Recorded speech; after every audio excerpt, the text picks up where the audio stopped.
What if I told you that everything you think you know about success is wrong?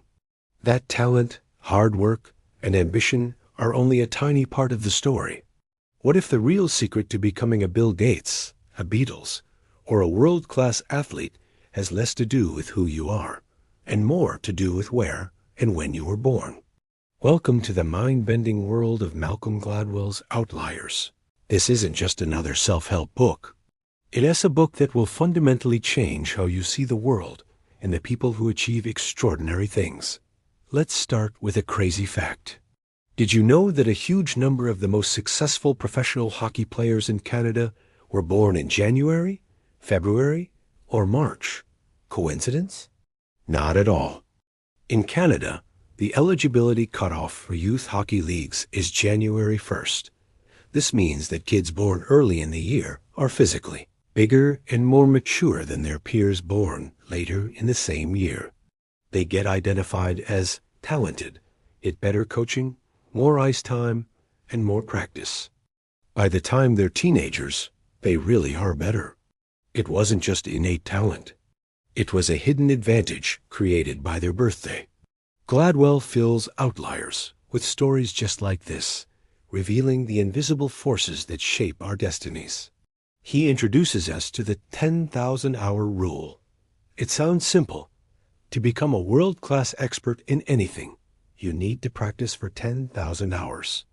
The Beatles? Before they ever hit it big, they played over 1,200 gigs in Hamburg, Germany, often for 8 hours a night. They weren't just born geniuses. They were forged in the crucible of relentless practice. Bill Gates?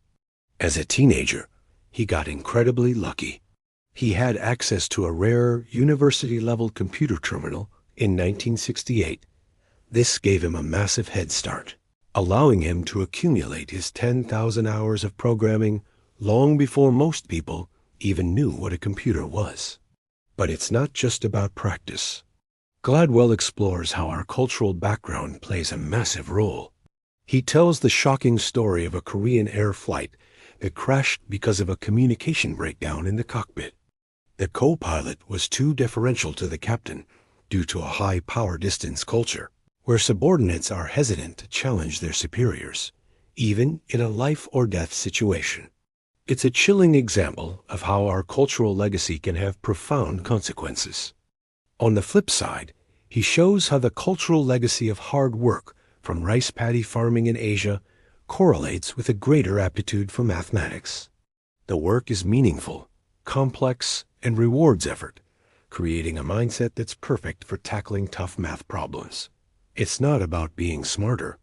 It's about having a cultural inheritance that values persistence and precision. Outliers isn't about diminishing the achievements of successful people. It's about giving us a more complete, more human, and more hopeful picture.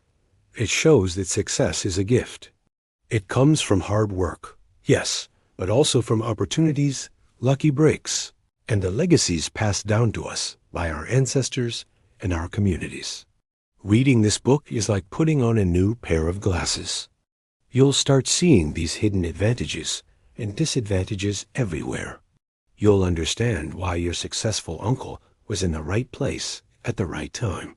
You'll see the power of community, timing, and pure, dumb luck in a whole new light. It makes you realize that success isn't just a solo journey. It's a story of a community, a generation, and a specific moment in history.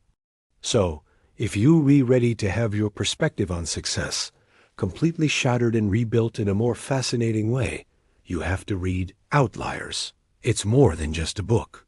It's an explanation of the world we live in. Check it out. You won't regret it. Thanks so much for watching. If this blew your mind, hit that like button and subscribe for more deep dives into books that change the way you think. See you in the next video.